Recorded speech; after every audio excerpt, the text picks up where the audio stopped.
माना कि तेरी दीद के काबिल नहीं हूँ मैं, माना कि तेरी दीद के काबिल नहीं हूँ मैं, तू मेरा शौक देख, मेरा इंतजार देख। अल्लामा इकबाल का ये शेर पार्लियामेंट में सुनाया गया था।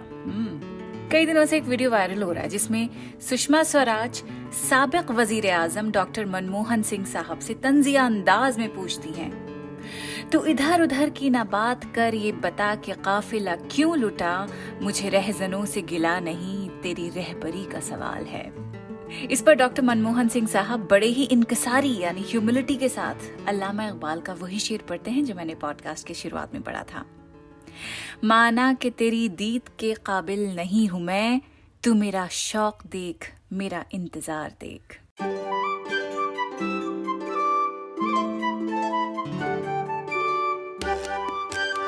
दीद, दीदार दोनों का मतलब होता है नजारा देखना, दीदार करना। तो शायर लिखता है कि माना कि मैं इस काबिल नहीं कि तेरी निगाह मुझ पर पड़े, लेकिन तू मेरा शौक देख, मेरा इंतजार देख। यानी बावजूद इसके कि मैं तेरी दीद के काबिल नहीं हूँ और मैं ये जानता भी हूँ, पर ये सब जानते हुए भी तू मेरा ये शौक देख कि मैं इंतजार में हूँ कि कब तू मुझे देखेगा, मुझ पे अपनी नजरे करम फरमाएगा।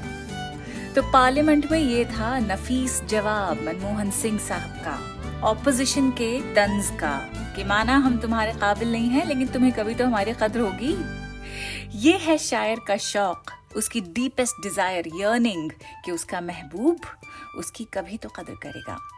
अल्लामा इकबाल के जबरदस्त शेर और डॉक्टर मनमोहन सिंह की हाजिर जवाबी की मिसाल के साथ शुरू कर चुके हैं हम उर्दू नामा का एक और ब्रांड न्यू एपिसोड। मैं हूं फबीहा सैयद। आज बात हो रही है शौक की, और वो इसलिए क्योंकि कला का भूत अभी तक दिमाग पर सवार है। लास्ट एपिसोड में हमने कला, इनकार और इकरार के मानी जाने, और आज शौक की बात होगी। बट फर्स्ट प्रतीक लिधु का गाना सुनेंगे।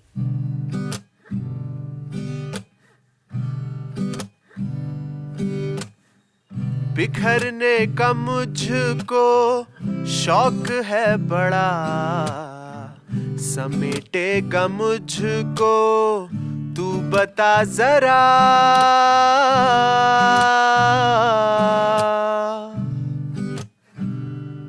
हो बिखरने का मुझको शौक है बड़ा, समेटेगा मुझको तू बता जरा।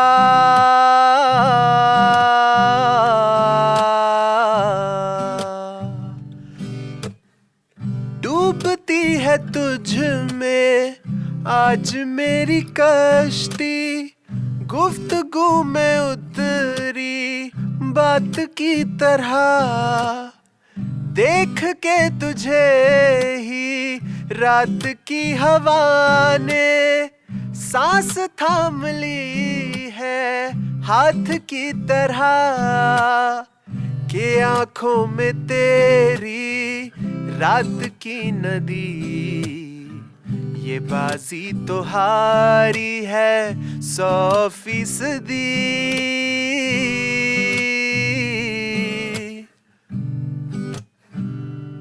हो बिखरने का मुझको शौक है बड़ा, समेटेगा मुझको तू बता जरा।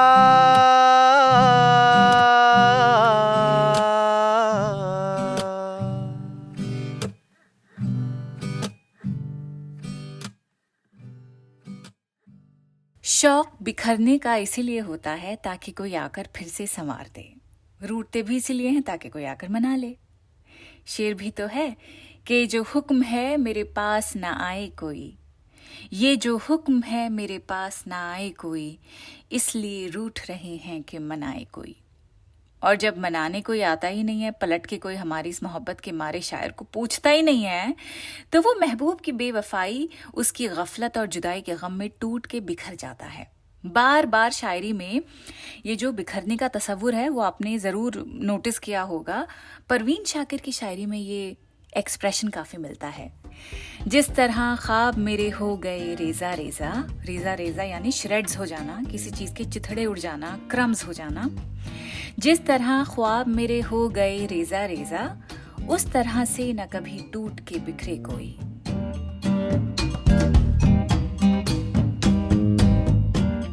या फिर महबूब की प्रेजेंस किस तरह से जोड़ के रखता है शायर को, उसकी एक और मिसाल सुनिए।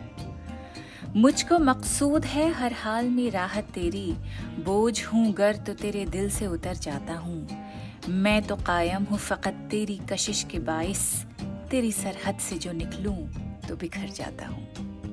उर्दू शायरी इसी शौक का नाम है जब शायर अपने महबूब को ऐसे मकाम पर बिठा देता जब उसकी सारी खुशियाँ और गम एक ही इंसान मिस्टर या फिर मिस महबूब से मंसूब होते हैं। यानी उसका शौक, उसकी डिजायर, हसरत उसका महबूब होता है, कुल जहान उसका महबूब है।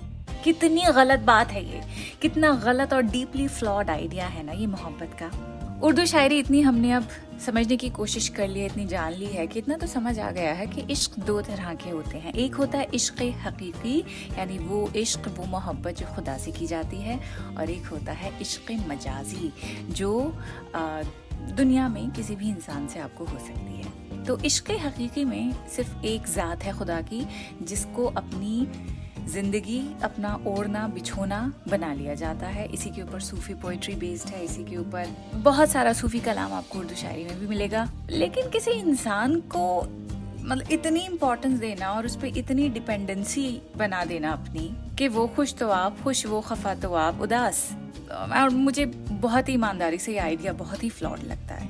देखिए, शायरी का शौक एंड ज़ौक़ असाइड, जिंदगी चलाने के लिए इन सब चीज़ों से ऊपर उठना पड़ेगा। और ये बात याद रखिएगा that love is a gift. Gift कभी मांगा नहीं जाता है। मोहब्बत कहकर दिल में पैदा नहीं की जा सकती है, उसी तरह मोहब्बत देने की कैपेसिटी भी एक तोहफा है, इज़ अ गिफ्ट। जो मिला है वो ठीक है, नहीं मिला तो फैज़ अहमद फैज़ की ये बात आप गिरह बांध लीजिए। और भी दुख हैं ज़माने में मोहब्बत के सिवा, राहतें और भी हैं वस्ल की राहत के सिवा।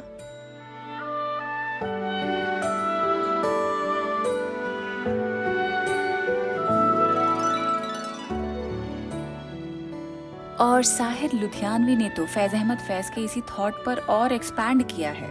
लिखा है उन्होंने कि जिंदगी सिर्फ मोहब्बत नहीं कुछ और भी है। गाना याद आ गया ना आपको, सुधा मल्होत्रा का और मुकेश साहब का। जिंदगी सिर्फ मोहब्बत नहीं कुछ और भी है, भूख और प्यास की मारी हुई इस दुनिया में इश्क ही एक हकीकत नहीं कुछ और भी है।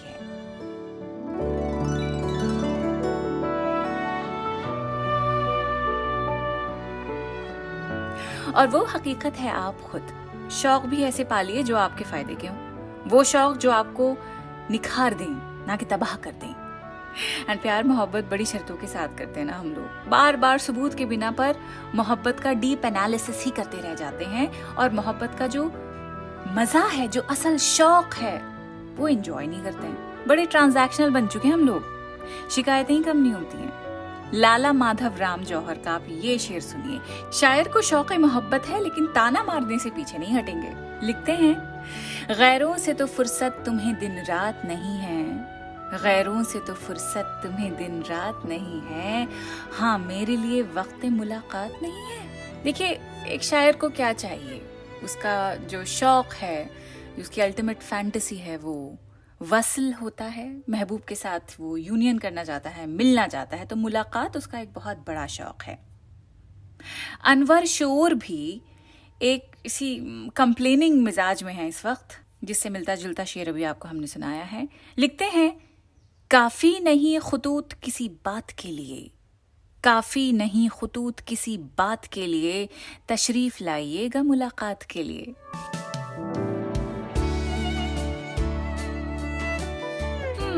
इंटरेस्टिंग। ऑनलाइन डेटिंग के जमाने में देखिए कितना एप्ट है ना ये शेर। So sometimes when they first lead you on and they do all the love bombing, but then they start avoiding you. भले ही आप एक बार उनसे मिल भी लें, लेकिन उसके बाद जब आप दूसरी बार मिलने की बात करते हैं तो आपको टालम टोली में जवाब मिलता रहेगा, बहाने खूब सुनने को मिलेंगे। इवेंचुअली आप उनका इंतजार करते रह जाएंगे and they ghost you. तो इनमें से अगर एक भी चीज का इम्कान होता हुआ आपको लग रहा है, then that's a red flag. ऐसी सिचुएशन में आप ये लाइन मार सकते हैं कि काफी नहीं खुतूत किसी बात के लिए, यानी मैसेजिंग जो है ये काफी नहीं है अगर आपको हमसे कोई पुख्ता बात करनी है, मीनिंगफुल बात करनी है। काफी नहीं खुतूत किसी बात के लिए तशरीफ लाइएगा मुलाकात के लिए।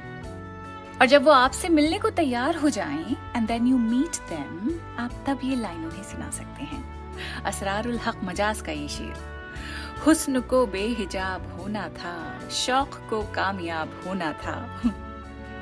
महबूब से मुलाकात यानी वस्ल, जैसा भी आपको मैं बता रही थी कि शायर का सबसे बड़ा शौक होता है दुनिया इधर की उधर हो जाए, लेकिन महबूब की जो एक झलक है, उससे मिलने की जो ख्वाहिश है, वो शायर को अंदर ही अंदर से इतना निखार देती है, इतनी खुशी दे देती है कि उसकी बिना पर वो कहाँ कहाँ के ख्वाब बुन लेता है और शायर बन जाता है। बशीर बद्र भी कितनी नफासत से यही बात कह रहे हैं कि न जी भर के देखा न कुछ बात की, न जी भर के देखा न कुछ बात की, कि बड़े नर्वस हो गए जब अपने महबूब को हमने आखिरकार देखा, उनसे मुलाकात मतलब उनसे मिलने की नौबत आई। बड़ी आरज़ू थी मुलाकात की।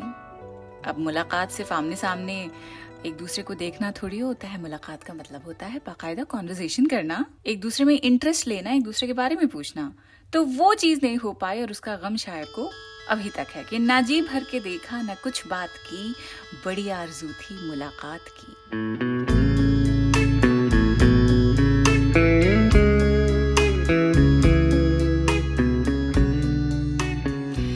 लेकिन कुछ लोग इंतजार में, फासले में ही मोहब्बत का असली लुत्फ लेते हैं, वही उनका शौक पूरा कर देता है। जैसे कि ताबा अब्दुल हई का ये शेर लिखते हैं, किस किस तरह की दिल में गुजरती हैं हसरतें, किस किस तरह की दिल में गुजरती हैं हसरतें, है वस्ल से ज्यादा मजा इंतजार का। हसरत, फासला, इंतजार, लुत्फ, इन तमाम अल्फाज पे उर्दूनामा के एपिसोड्स हम बना चुके हैं। आपने नहीं सुने तो Spotify, Google and Apple podcasts या जियो सावन पर जाकर अभी के अभी मतलब ये पॉडकास्ट सुन लीजिए। उसके बाद आप मेरे इस शो की पूरी प्लेलिस्ट सुन लीजिएगा, सब्सक्राइब कर लीजिएगा, फॉलो कर लीजिएगा। देखिए, मैं बड़े शौक से सारे एपिसोड्स लिखती हूँ और फिर एडिट करती हूँ वजी की म्यूजिक के साथ, मुझे बड़ा मजा आता है। तो जिस शौक से मैं ये पॉडकास्ट बना रही हूँ, अगर उसी शौक से आप सुन भी रहे हैं तो मेरी मेहनत वसूल हो गई है। बहुत बहुत शुक्रिया। आगे बढ़ते हैं।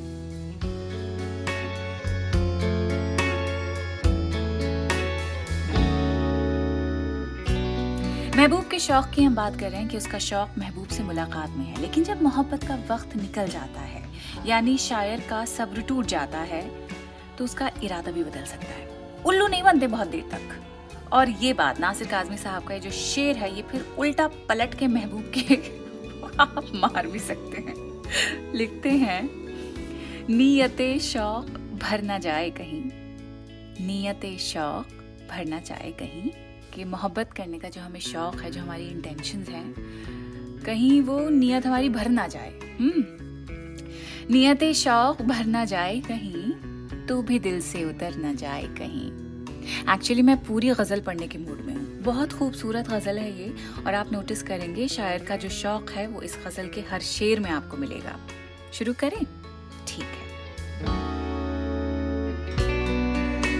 नीयते शौक भर न जाए कहीं, तू भी दिल से उतर न जाए कहीं, आज देखा है तुझको देर के बाद, आज का दिन गुजर न जाए कहीं, ना मिलाकर उदास लोगों से हुस्न तेरा बिखर न जाए कहीं, आरज़ू है कि तू यहाँ आए और फिर उम्र भर न जाए कहीं, जी जलाता हूँ और सोचता हूँ राएगा ये हुनर न जाए कहीं, आओ कुछ देर रो ही ले नासिर, फिर ये दरिया उतर न जाए कहीं।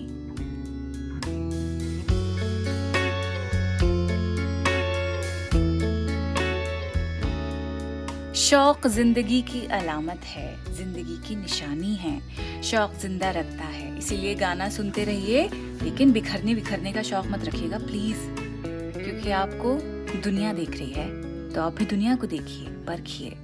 और अमीर मिनाई का ये शेर is the motto of my life. कौन सी जा है जहां जलवाए माशूक नहीं, मतलब ऐसी कौन सा कोना है दुनिया का, ऐसी कौन सी जगह है जहां पे महबूब का जलवा नहीं दिख सकता। और महबूब कौन? जिससे मोहब्बत की जाए। और मोहब्बत किससे की जाती है? या तो खुदा से या उसकी बनाई किसी शय से, किसी गोल से, किसी एम्बिशन से, किसी इंसान से। कौन सी जा है जहां जलवाए माशूक नहीं, शौक दीदार अगर है तो नजर पैदा कर। अर्थात where in this world does one's beloved's beauty not reside? If the desire of the sight exists in you, then work on your vision, learn to see things. इसी नोट पे, नज़र और निगाह पे हम थोड़ा सा काम करेंगे। इस पर एक पॉडकास्ट बनाने की मैंने बिल्कुल अभी ठान ली है। आने वाले चंद एपिसोड्स में आपको पता लग जाएगा कि वो कौन सा एपिसोड होने वाला है। फिलहाल अगले हफ्ते हम बात करेंगे वतन की। आपके लिए वतन क्या है? नहीं, मेरे कहने का मतलब ये है कि वतन ज़रूरी नहीं कि एक मुल्क हो, एक कंट्री के सेंस में बात की जाए। गांव को भी वतन कहते हैं, अपने ज़िलों को भी लोग वतन कहते हैं, मोहल्लों को भी वतन कहते हैं। लेकिन वतन कोई इंसान भी हो सकता है, वतन कोई ख्याल भी हो सकता है, वतन एक ऐसा घर भी हो सकता है जहाँ शायद आप कभी गए नहीं हो, सिर्फ आपके तसव्वुर में हो। तो वतन आपके लिए क्या है, उस पर ज़रा गौर कीजिएगा। अगले हफ्ते आपसे फिर मुलाकात करती हूँ। खुदा हाफिज़।